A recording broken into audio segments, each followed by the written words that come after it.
Hello friends, हमने शुरू किया है लूसेंट सामान्य ज्ञान की बुक को, जिसमें से हम भारतीय संविधान को डिस्कस कर रहे हैं। आज के लेक्चर में हमारा है भारतीय संविधान सभा टॉपिक, जिसे हम अच्छे से डिस्कस करते हैं। कैबिनेट मिशन की संस्तुतियों के आधार पर भारतीय संविधान की निर्माण करने वाली संविधान सभा का गठन जुलाई 1964 में किया गया। इसमें सदस्य कौन कौन थे? संविधान सभा के सदस्य थे sir Stafford Cripps, lord Pethick Lawrence और A.B. अलेक्जेंडर। क्वेश्चन यहाँ से किस तरह से आता है, पूछ लिया जाएगा कि कैबिनेट मिशन के सदस्य कौन कौन से थे संविधान सभा निर्माण में, तो ये आएगा। चौथा कोई ऑप्शन डाल दिया जाएगा इनसे अलावा, तो हमें वो टिक करना है कौन कौन नहीं थे। भारत के लिए संविधान सभा की रचना हेतु संविधान सभा का विचार सर्वप्रथम किसने प्रस्तुत किया, ऐसे पूछा जा सकता है। किसने प्रस्तुत किया था ये विचार, तो ये किया था किसने? स्वराज पार्टी ने। कब? 1924 में। नेक्स्ट है संविधान सभा के सदस्यों की कुल संख्या 399 निश्चित की गई, जिसमें 292 ब्रिटिश प्रांतों के प्रतिनिधि, 4 चीफ कमिश्नर क्षेत्रों के प्रतिनिधि, 93 देसी रियासतों के प्रतिनिधि थे।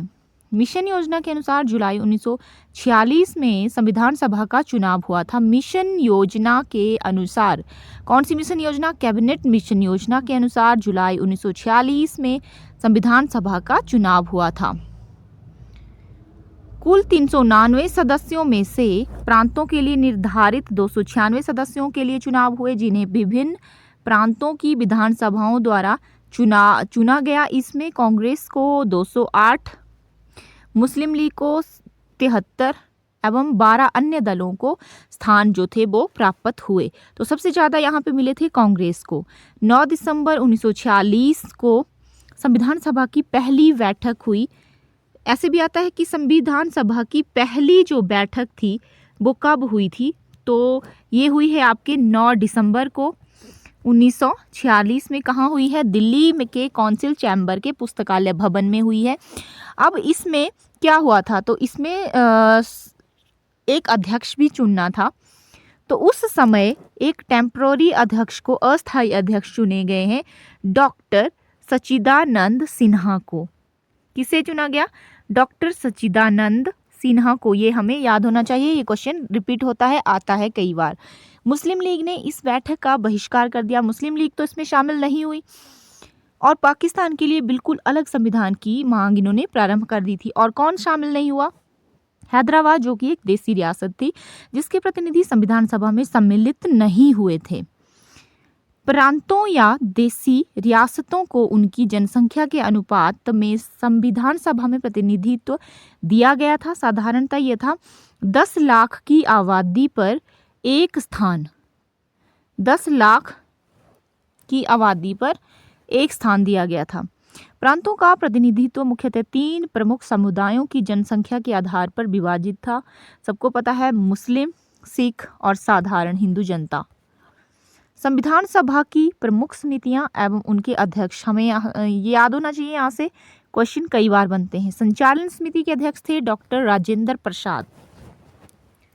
संघीय संविधान समिति के अध्यक्ष थे पंडित जवाहरलाल नेहरू।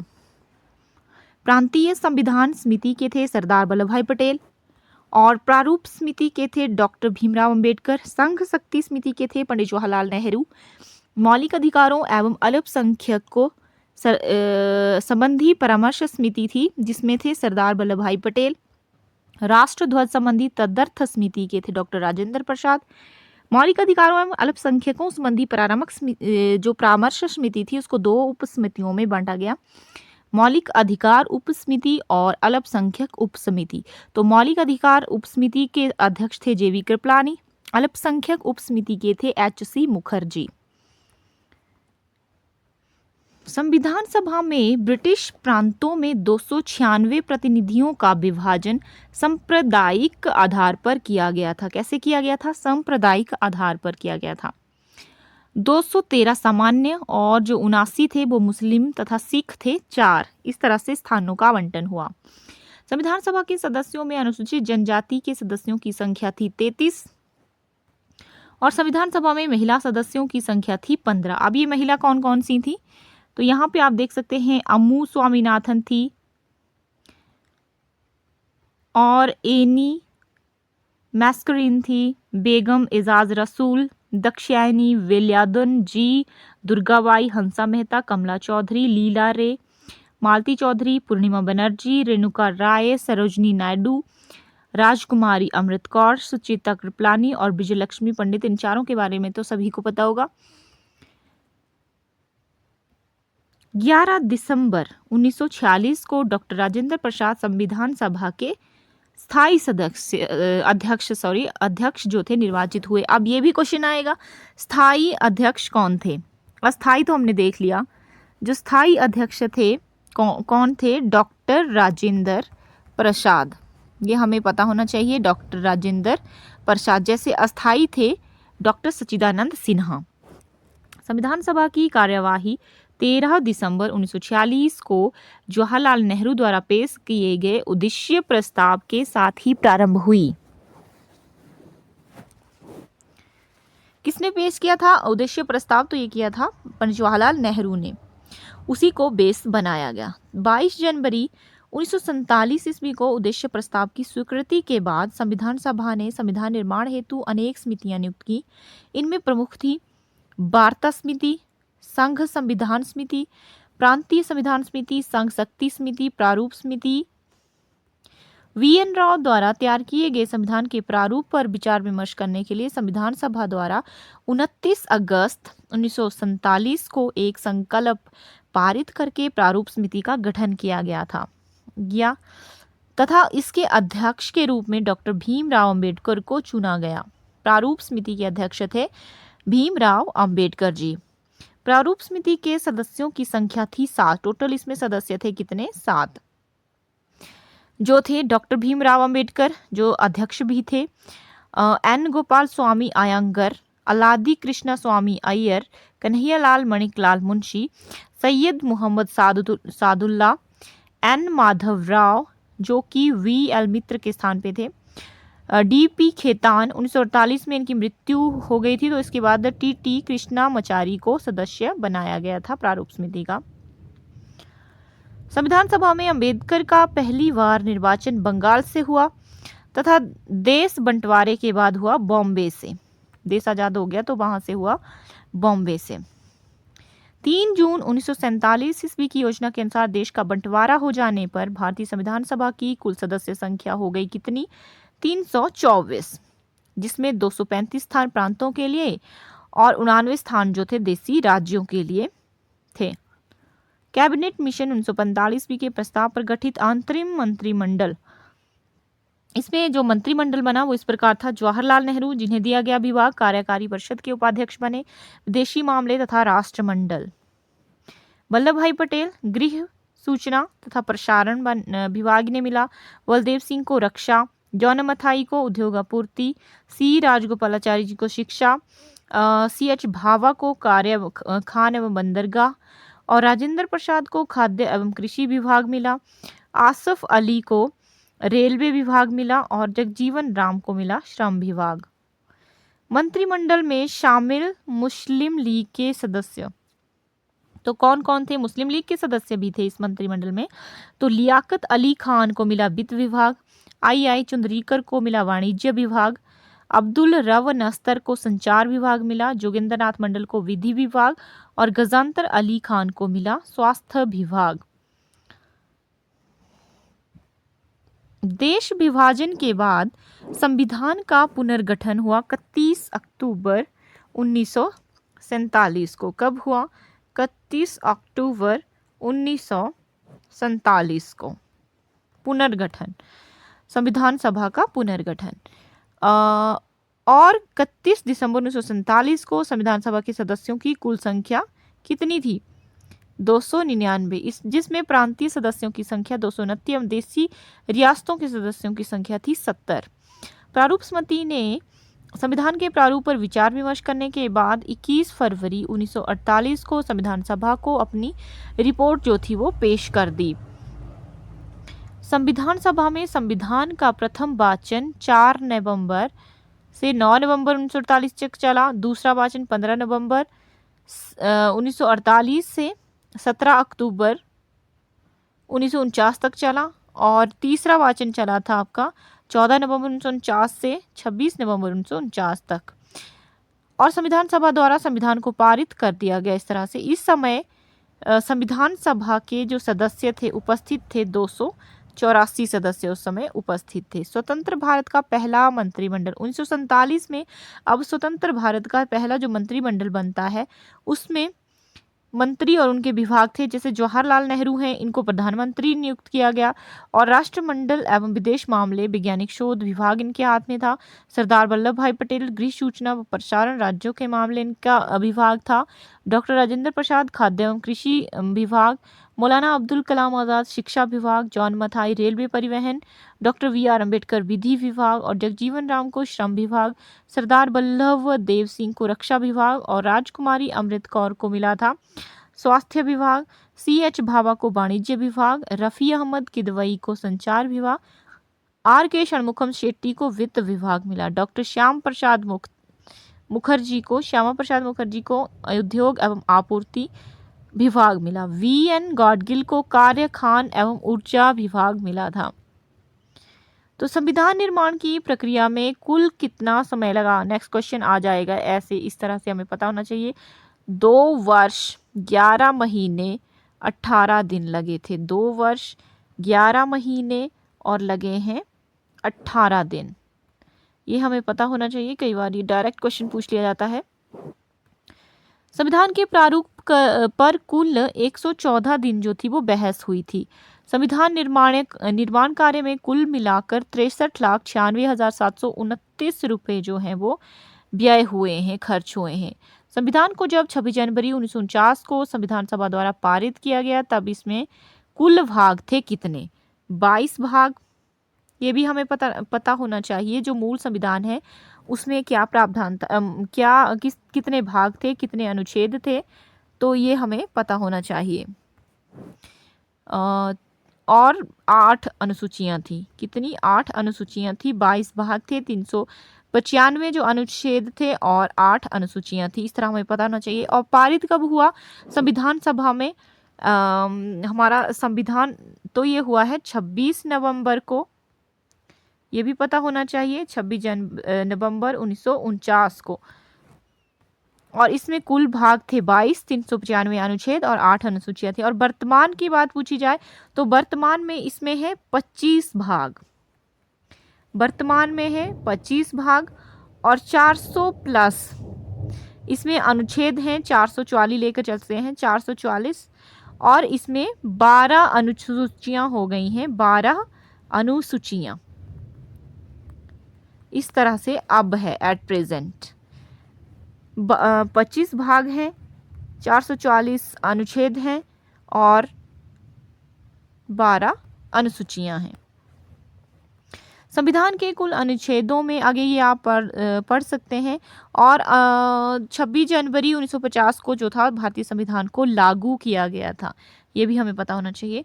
संविधान सभा की अंतिम बैठक 24 जनवरी 1950 को हुई और उसी दिन संविधान सभा के द्वारा डॉक्टर राजेंद्र प्रसाद को भारत का प्रथम राष्ट्रपति चुना गया। डॉक्टर राजेंद्र प्रसाद को भारत का प्रथम राष्ट्रपति कब चुना गया? इस तरह से क्वेश्चन आता है। तो 24 जनवरी 1950 को, और इसी दिन क्या हुआ था?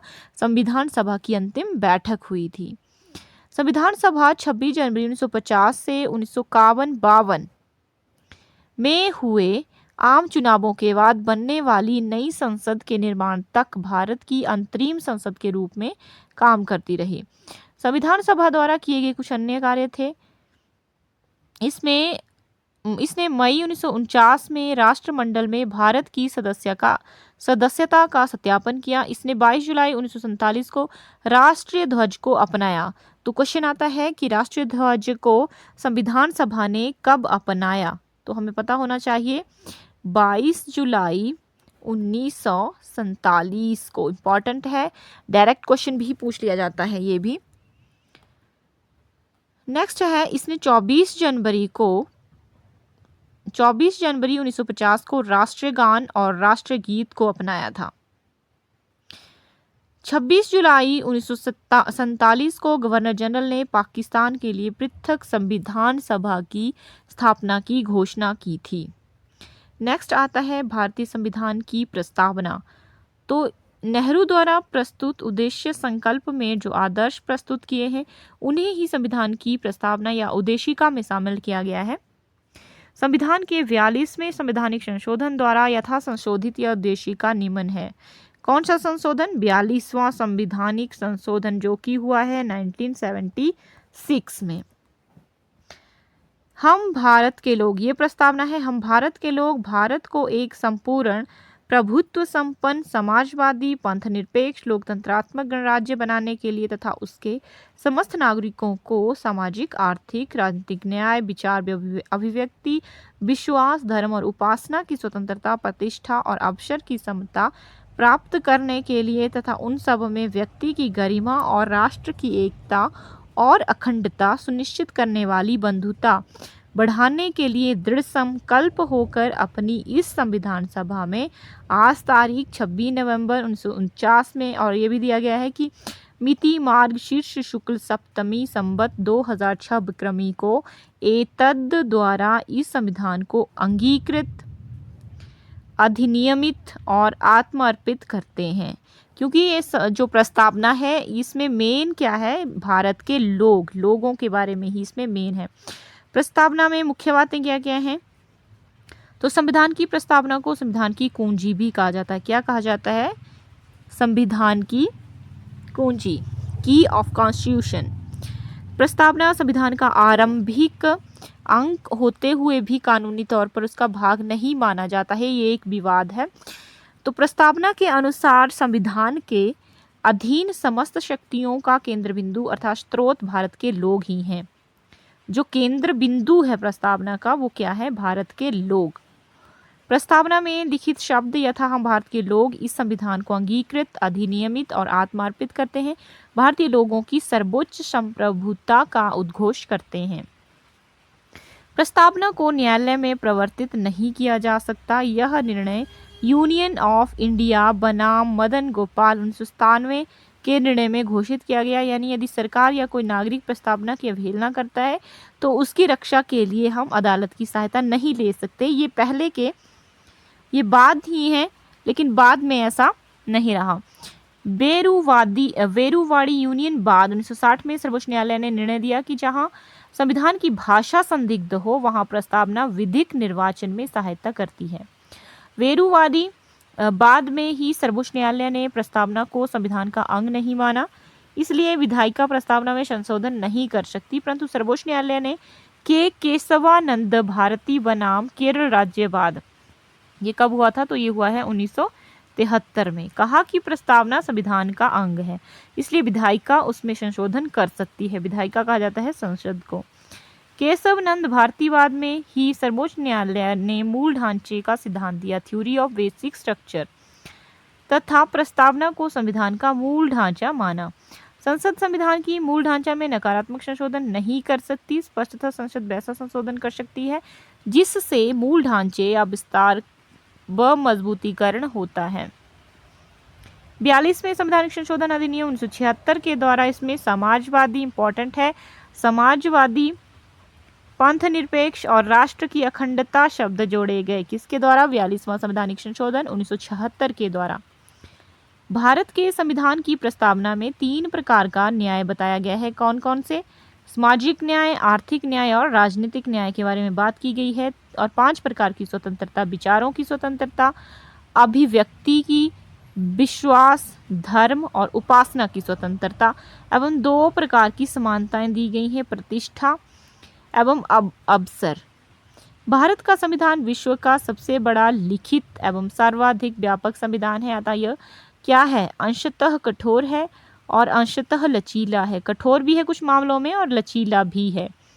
लिखित संविधान की अवधारणा हमने कहाँ से ली है? तो ये है फ्रांस की देन, ये हमने ली है फ्रांस से। नेक्स्ट है भारतीय राजनीतिक व्यवस्था में संविधान सर्वोच्च है, ये बात कही गई है। भारत का संविधान अपना प्राधिकार भारत की जनता से प्राप्त करता है। भारत सरकार अधिनियम 1935 वो संवैधानिक दस्तावेज है जिसका भारतीय संविधान तैयार करने में गहरा प्रभाव है। भारत के संविधान में संघीय शासन शब्द का प्रयोग कहीं भी नहीं किया गया है। संघीय शासन का कहीं वर्णन नहीं है। संविधान में भारत को राज्यों का संघ, किसका? भारत क्या है? एक राज्यों का संघ है, ये कहा गया है। क्वेश्चन आता है, ऑप्शन अलग दे दिए जाएंगे। भारत क्या है? तो राज्यों का संघ है या कोई किसी भी प्रकार से, तो इस तरह से हमें ये ऑप्शन टिक करना होगा। नेक्स्ट टॉपिक शुरू होता है भारतीय संविधान के विदेशी स्रोत। भारतीय संविधान अलग अलग देशों की विशेषताओं को देखते हुए बनाया गया है, वहाँ से हमने कुछ न कुछ चीज़ें अडॉप्ट की हैं। तो भारत के संविधान के निर्माण में निम्न देशों के संविधान से सहायता ली गई, जैसे कि संयुक्त राज्य अमेरिका, बहुत ही इंपॉर्टेंट टॉपिक है। मौलिक अधिकार यहाँ से लिए गए, न्यायिक पुनरावलोकन की शक्ति ली गई और संविधान की सर्वोच्चता, न्यायपालिका की स्वतंत्रता, निर्वाचित राष्ट्रपति एवं उस पर महाभियोग, राष्ट्रपति का निर्वाचन और महाभियोग, उपराष्ट्रपति, उच्चतम एवं उच्च न्यायालयों के न्यायाधीशों को हटाने की विधि एवं वित्तीय आपात, ये सब लिए गए हैं संयुक्त राज्य अमेरिका से। एक ट्रिक के साथ भी याद कर सकते हैं, जहाँ पे न्याय की बात होगी, न्यायपालिका की कोई बात होगी, कोर्ट की बात होगी, तो सारी चीज़ें ली गई हैं यूएसए से।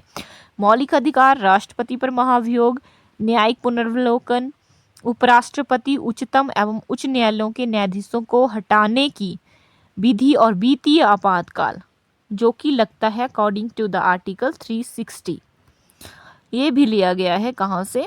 संयुक्त राज्य अमेरिका से। नेक्स्ट है ब्रिटेन।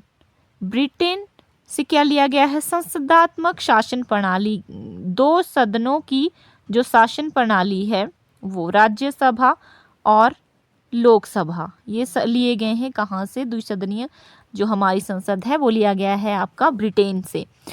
एकल नागरिकता एवं विधि निर्माण प्रक्रिया, एकल नागरिकता का प्रोविज़न है और विधि निर्माण प्रक्रिया, ये ली गई हैं चीज़ें आपके ब्रिटेन से।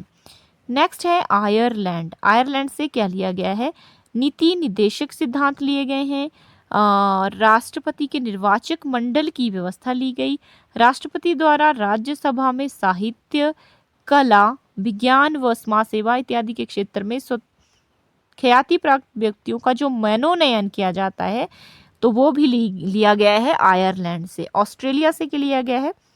प्रस्तावना की जो भाषा है वो ली गई है ऑस्ट्रेलिया से, और समवर्ती सूची ऑस्ट्रेलिया से, केंद्र एवं राज्यों के बीच संबंध ऑस्ट्रेलिया से, शक्तियों का विभाजन ऑस्ट्रेलिया से, और संसदीय विशेषाधिकार जो लिए गए हैं वो लिए गए हैं ऑस्ट्रेलिया से।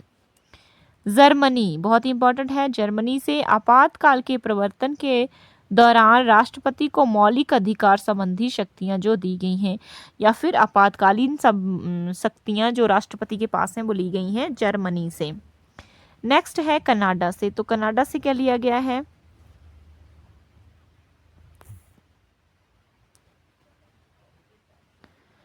कनाडा से नेक्स्ट है कनाडा। तो कनाडा से लिया गया है संघात्मक विशेषताएं, संघ, अपशिष्ट शक्तियां केंद्र के पास, राज्यपाल की नियुक्ति विषयक प्रक्रिया, नियुक्ति की प्रक्रिया राज्यपाल की, और संघ एवं राज्य के बीच शक्तियों का विभाजन, ये भी लिया गया है कनाडा से।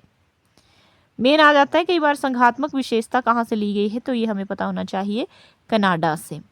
और दक्षिण अफ्रीका से हमने क्या क्या लिया है? संविधान संशोधन की प्रक्रिया का प्रोविजन, दक्षिण अफ्रीका से लिया गया है संविधान संशोधन की प्रक्रिया का प्रावधान। रूस से मौलिक कर्तव्यों का प्रावधान है, मौलिक कर्तव्य और मौलिक जो अधिकार थे वो हमने यूएसए से लिए हैं। जापान, जापान से क्या लिया है? विधि द्वारा स्थापित प्रक्रिया। भारतीय संविधान के अनेक देशी और विदेशी स्रोत हैं, लेकिन भारतीय संविधान पर सबसे अधिक प्रभाव है भारत, ये बहुत इंपॉर्टेंट है, भारतीय शासन अधिनियम 1935 का। सबसे ज़्यादा प्रोविज़न तो यहीं के हैं 1935 के, भारतीय शासन अधिनियम 1935 के। भारतीय संविधान के 395 अनुच्छेदों में से लगभग 250 जो अनुच्छेद हैं वो लगभग लिए गए हैं 1935 के अधिनियम से, या तो शब्दशः ले लिए गए हैं या फिर उन्हें थोड़ा बहुत परिवर्तित किया गया है। नेक्स्ट आता है भारतीय संविधान की अनुसूची। तो हमने पढ़ा है कितनी अनुसूचियां हैं भारतीय संविधान में? 12 अनुसूचियां हैं। प्रथम अनुसूची, इसमें भारतीय संघ के घटक राज्यों एवं संघ शासित क्षेत्रों का उल्लेख है। राज्य और संघ शासित क्षेत्र या संघ शासित राज्यों का। पहली अनुसूची में संविधान के 69वें संशोधन के द्वारा दिल्ली को राष्ट्रीय राजधानी क्षेत्र का दर्जा भी दिया गया। किस संशोधन द्वारा? 69th संशोधन द्वारा। द्वितीय अनुसूची, तो दूसरी अनुसूची में क्या है? इसमें भारतीय राज व्यवस्था के विभिन्न पदाधिकारियों जैसे राष्ट्रपति, राज्यपाल, लोकसभा के अध्यक्ष, उपाध्यक्ष, राज्यसभा के सभापति, उपसभापति, विधानसभा के अध्यक्ष, उपाध्यक्ष, विधान परिषद के सभापति, उपसभापति, उच्चतम न्यायालय और उच्च न्यायालयों के न्यायाधीशों और भारत के नियंत्रक, महालेखा परीक्षक आदि को प्राप्त होने वाले वेतन, भत्ते, पेंशन, शॉर्ट में हमें याद रखना है वेतन है, इसमें भत्ते हैं और पेंशन के बारे में है आपकी दूसरी अनुसूची में। तीसरी अनुसूची, तो तीसरी अनुसूची में क्या है? शब्द के बारे में हमें पता होना चाहिए। शॉर्ट में हम याद कर सकते हैं शब्द। तीसरी अनुसूची में और दूसरी में वेतन भत्ते थे और पहली में राज्य और केंद्र शासित प्रदेशों के बारे में था। इस तरह से हमें याद होना चाहिए। तो उच्च अधिकारियों के ही बारे में है ना इन अनुसूचियों में, तो ये हमें पता होना चाहिए। चौथी अनुसूची में क्या है? राज्यों तथा संघीय क्षेत्रों की राज्यसभा में प्रतिनिधित्व का विवरण। राज्य या केंद्रीय क्षेत्रों, संघीय क्षेत्रों की राज्यसभा में जो प्रतिनिधित्व होगा उसके बारे में है चौथी अनुसूची में। और पांचवी अनुसूची में क्या है? इसमें विभिन्न अनुसूचित क्षेत्रों और अनुसूचित जनजाति के प्रशासन और नियंत्रण के बारे में है पांचवी अनुसूची में। नेक्स्ट आता है छठी अनुसूची, तो इसमें क्या है? असम, मेघालय, त्रिपुरा, मिजोरम। असम, मेघालय, त्रिपुरा और मिजोरम के बारे में है। ए से असम, एम से मेघालय, त्रिपुरा और मिजोरम। AMTM के बारे में है। शॉर्ट में हमें याद रखना है असम, मेघालय, त्रिपुरा, मिजोरम, AMTM, ये हमें याद रखना है। छठी अनुसूची में है, इनके प्रशासन के बारे में है क्योंकि ये हैं जनजातीय क्षेत्र। सातवीं अनुसूची, तो सातवीं अनुसूची में है केंद्र एवं राज्यों के बीच शक्तियों का विभाजन या बंटवारा।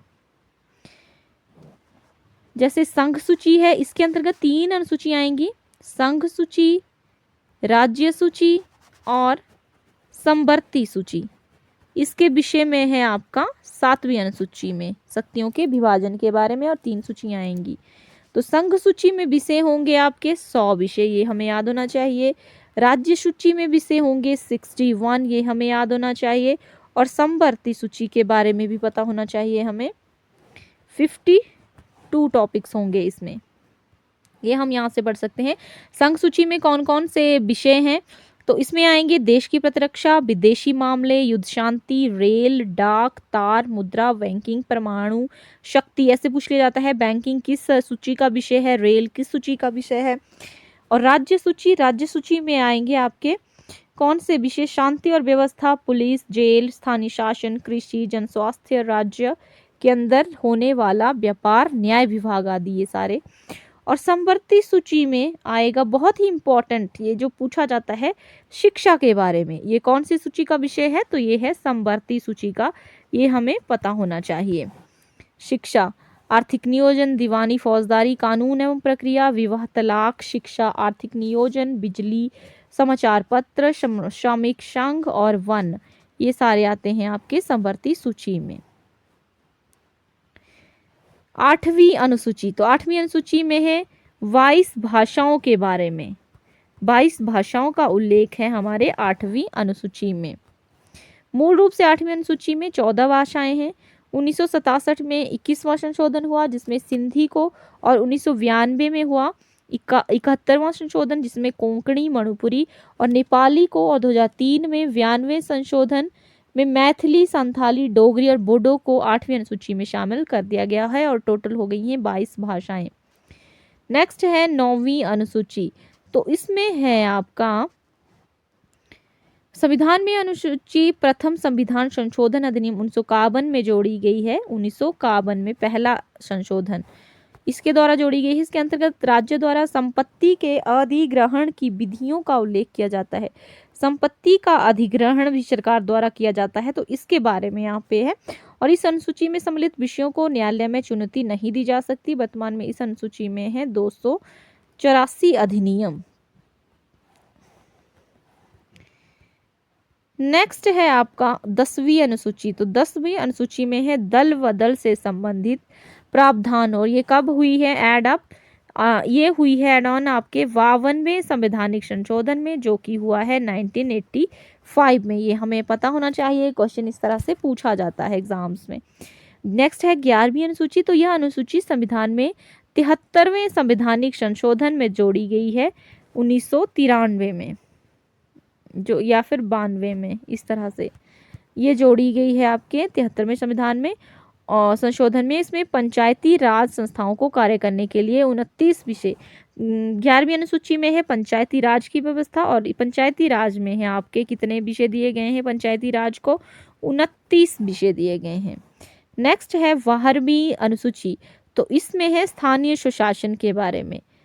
12वीं अनुसूची में है स्थानीय स्वशासन, 11वीं अनुसूची में पंचायत, और जो 12वीं अनुसूची है उसमें है स्थानीय स्वशासन के बारे में दिया गया है। और इसमें है कितने विषय, 18 विषय दिए गए हैं स्थानीय स्वशासन को।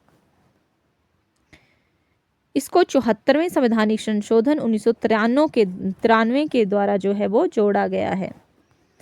नेक्स्ट आता है देशी रियासतों का भारत में विलय।